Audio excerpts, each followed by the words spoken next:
Assalamualaikum warahmatullahi wabarakatuh. Kembali lagi dengan Bu Vera. Dengan Bu Vera kita akan mempelajari tema 8 subtema 3 dengan muatan pelajaran bahasa Indonesia. Kita mulai ya. Nah, yang akan kita pelajari adalah tentang cerita fiksi dulu. Jadi, cerita fiksi adalah cerita yang berasal dari rekaan dan tidak benar-benar terjadi. Jadi cerita fiksi itu adalah cerita yang dikarang berdasarkan imajinasi penulisnya. Contohnya, legenda, fabel, kemudian mitos, sage, ada juga cerita jenaka, cerpen atau cerita pendek, dan juga novel. Jadi legenda dan sebagainya itu termasuk ke dalam cerita fiksi atau cerita yang tidak benar-benar terjadi. Nah, untuk mengidentifikasi cerita fiksi, ada beberapa hal yang harus kalian ketahui, yaitu tema, tokoh, kemudian watak, alur, lalu ada latar dan juga amanat. Nah, tema sendiri artinya persoalan utama dalam suatu cerita. Di pembelajaran sebelumnya, tema bisa persahabatan, kepahlawanan, dan sebagainya. Kemudian tokoh. Tokoh itu pemeran atau pelaku dalam cerita. Sedangkan watak adalah sifat pelaku atau pemeran dalam cerita. Selanjutnya adalah alur. Alur bisa juga kita katakan dengan plot. Artinya jalannya sebuah cerita. Kemudian latar atau tempat terjadinya peristiwa. Latar sendiri ada 3, ada latar waktu, latar tempat, dan latar suasana. Kemudian amanat, yaitu pesan yang disampaikan dalam cerita. Jadi nasihat apa yang kalian dapatkan setelah membaca cerita tersebut. Oke, kita akan fokus ke dalam tokoh. Tokoh ada 3. Untuk berdasarkan sifat ada 3, sedangkan berdasarkan peranan ada 2. Yang berdasarkan sifat, protagonis, tokohnya memiliki watak baik.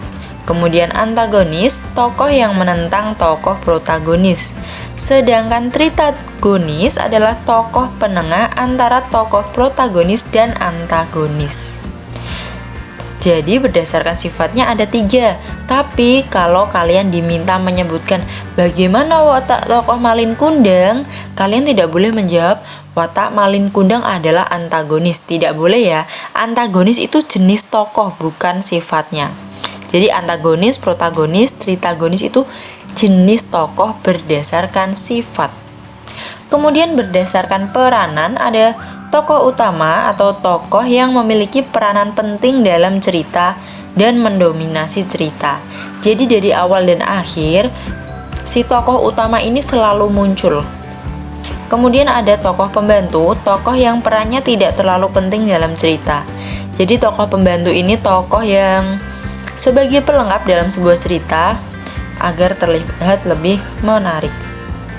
Selanjutnya, nah untuk penokohan, jadi penokohan itu adalah cara pengarang menampilkan tokoh-tokohnya, jenis-jenis tokoh, watak tokoh, dan bagaimana watak tokoh digambarkan oleh penulis cerita. Untuk perwatakan sendiri, perwatakan adalah karakteristik atau sifat watak dan tingkah laku dari setiap tokoh. Nah, bagaimana mengidentifikasi atau mengamati sifat tokoh? Yang pertama, sifat tokoh itu bisa diketahui melalui ucapan, tingkah laku, dan pemikiran tokoh dalam cerita. Yang kedua, gambaran fisik, pakaian, serta benda lain yang di sekitar tokoh untuk memperkuat sifat seseorang. Jadi dari pakaian atau barang-barang yang menempel pada tubuh si tokoh ini, biasanya kita sudah bisa menentukan sifatnya bagaimana. Kemudian kehidupan sosial tokoh. Jadi yang ketiga ini, biasanya dalam suatu cerita ditampilkan kehidupan sosial si tokoh. Jadi kalian juga bisa mengira-ngira sifatnya bagaimana ya. Seperti itu. Nah, sudah selesai materinya. Silahkan kerjakan latihan soal yang sudah disediakan di Google Classroom. Selamat mengerjakan, tetap semangat, jangan lupa belajar, jangan lupa jaga kesehatan. Wassalamualaikum warahmatullahi wabarakatuh.